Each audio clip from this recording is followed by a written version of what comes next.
రాష్ట్రంలో ప్రజాప్రభుత్వం రైతు సంక్షేమం సాధ్యమని ఉప్పల్ నియోజకవర్గ కాంగ్రెస్ పార్టీ ఇన్ఛార్జ్ మందుముల పరమేశ్వర్ రెడ్డి అన్నారు. రైతులకు ఇచ్చిన మాట ప్రకారం రుణమాఫీ చేసిన ఘనత సీఎం రేవంత్ రెడ్డికే దక్కుతుందని తెలిపారు.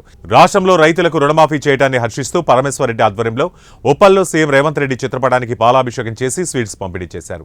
ఈ సందర్భంగా భారీ ఎత్తున బాణసంచా పేల్చారు. 2022 మే 6న వరంగల్ డిక్లరేషన్ ద్వారా రాహుల్ గాంధీ రైతులకు 2 లక్షలు రుణమాఫీ చేస్తామని మాట ఇచ్చారని ఈ సందర్భంగా పరమేశ్వర్ రెడ్డి అన్నారు. 10 ఏళ్లు అధికారంలో ఉండి కూడా కేసీఆర్ 28,000 కోట్లు కూడా రైతు రుణమాఫీ చేయలేకపోయారని గుర్తు చేశారు. ఆగస్టు 15లోగా రైతు రుణమాఫీ చేస్తామని పార్లమెంట్ ఎన్నికల ప్రచారంలో సీఎం రేవంత్ రెడ్డి హామీ ఇచ్చారన్నారు. ఈ కార్యక్రమంలో సీనియర్ కాంగ్రెస్ నాయకులు తౌఫిక్ ఆగిరెడ్డి, చెన్రెడ్డి, రఘుపతి రెడ్డి, బజార్ జగన్నాథ్ రెడ్డి, గిరిబాబు పాల్గొన్నారు.